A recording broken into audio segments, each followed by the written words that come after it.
I'm Ruby. I'm 22 from York and I founded Frank&Olive Crochet while being a full-time mum to my daughter Olive. Well, while I was pregnant with Olive, it was back in 2011, I was doing quite a lot of baby clothes shopping and I found it really difficult. There just wasn't anything really there, and if I wanted to get something handmade and a bit more special, I'd have to pay through the roof for it, so I just decided to try and make my own things really, and then literally haven't stopped since. So all that I've done with Frank&Olive, I think, is I sort of breathe a bit of life back into crochet, and I want it to be more current and bright, and I want it to catch people's attentions and imaginations, and I think it's very wearable now. I know that there's some really awful photographs from the 70s of like waistcoats and matching shorts and stuff, which are a little bit scary, but I think that it is actually wearable. You see some really nice dresses and cardigans and skirts and things like that, and they're really fun to make, and you're able to say, you know, either I've made this or my friend's made this or I got this lady to make me this. So it's just adding a bit of something special to your style.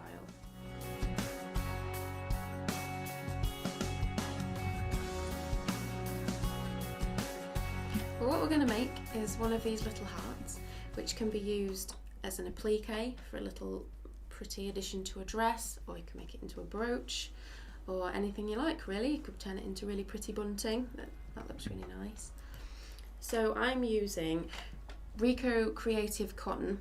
I use that simply because it gives a really nice clean finish. You can see the stitches really clearly, and it's just really nice to work with. It also comes in really nice colours. So I'm going to start off here with my yarn.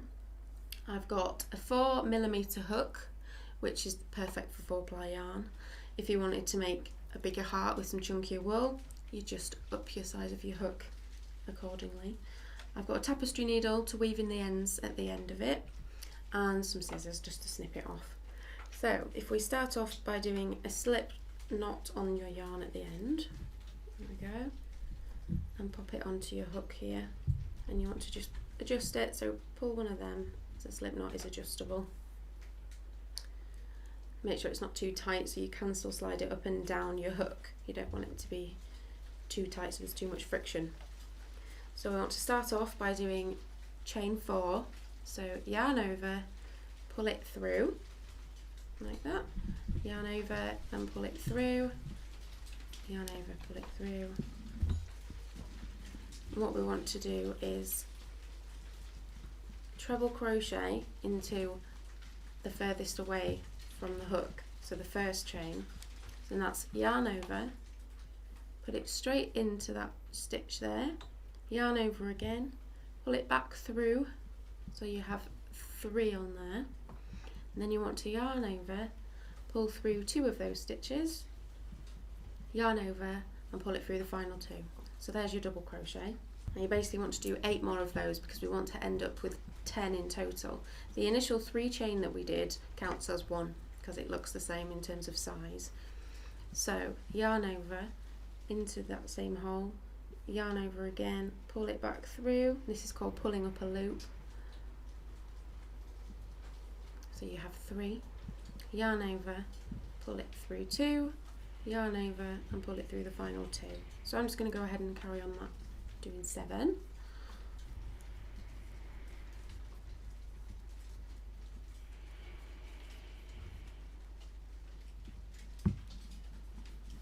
Now you've got a little ring like this. What you can actually do is pull the short strand of yarn nice and tight, and what that does is it basically puckers up the centre hole, so you don't have a ring that you can see through anymore in the middle. It's all nice and tight. So now you want to join up your circle like this. So to do that we use a slip stitch. So you go directly into the stitch over here, and you want to yarn over, pull up that loop, and then pull this loop through the one that's already on the hook. So nice and tight, and then you've got your completed joined nice and tight circle. And now we want to start making the heart itself, so the curves of the heart. To do that we just chain 1, and then we want in the next stitch to do 5 treble crochets. So yarn over into that next stitch. There you go, pull it through.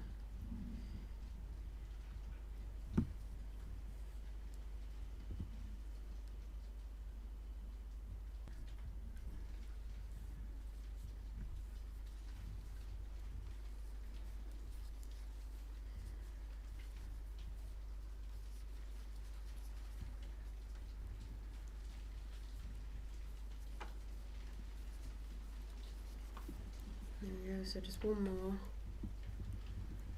And you'll be able to see that you've made the curve of the heart, the first curve. So it's just coming away from the initial circle there. And now in the next one, what we want to create is the point of the heart. As you can see down here, it's nice and pointy. So we want to, into the next stitch, do 3 different stitches. So the first one is a treble. Then we want to do a double treble crochet. Now, the only reason it's different is because you need to yarn over twice, basically. So wrap your yarn around your hook twice before you go in. Go in and pull up a loop, and you have 4 loops on your hook there instead of 3. So you yarn over, and you want to pull through 2 at a time until there's only 1 left. So pull through, yarn over, pull through the final 2. And then it's another treble crochet. There. So those 3 stitches in that order have actually made a little point. So now we want to mirror what we did on the first half of the heart. So then, as you can see, you've made your curve, but it's just sort of over here somewhere. You need to join it together to finish the heart. To do that, all you got to do is slip stitch into the final stitch, which is just here. So the one remaining, put your hook in, pull up that loop, and pull it through the loop that's on the hook already. So there's your heart that you've joined. Now you'll notice that it's a little bit smaller than these because these ones have got a border on, which we'll do in a second. The reason we do that is because you'll probably notice it kind of curls up a bit. It's very round and we want them to lie nice and flat. So in order to do that, we just add a border on. So we start off by doing chain 1. And we're using double crochet for this round. So into the next stitch we do 1 double crochet,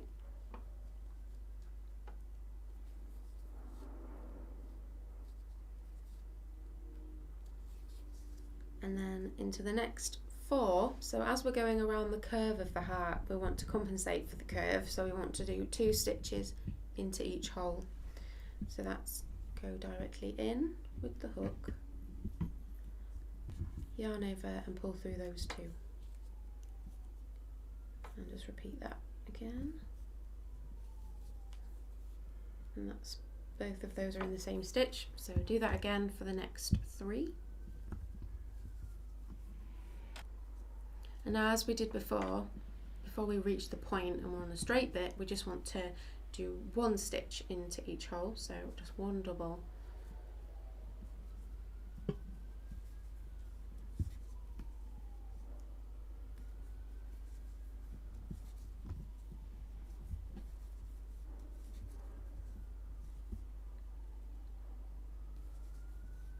go.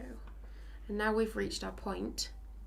So as we did on the last round, we basically want to do 3 stitches all into the same hole. So we want to do 1 double,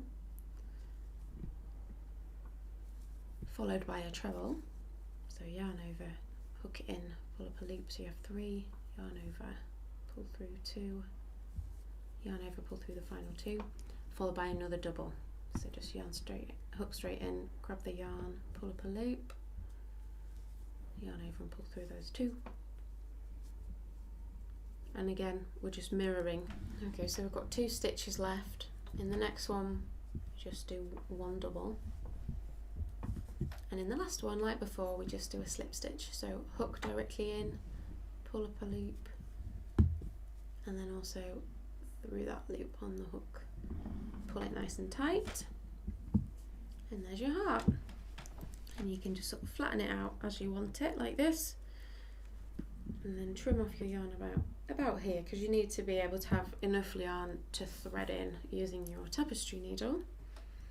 It's very important that you weave in the ends with your tapestry needle, because otherwise it won't happen straight away, it'll happen in a few weeks, it'll all start to unravel, and that's very upsetting, so you don't want that to happen.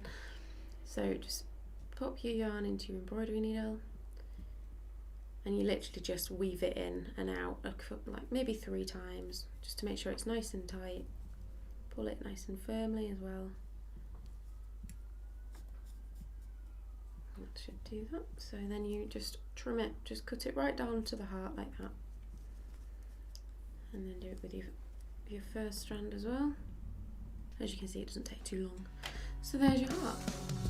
Nice looking.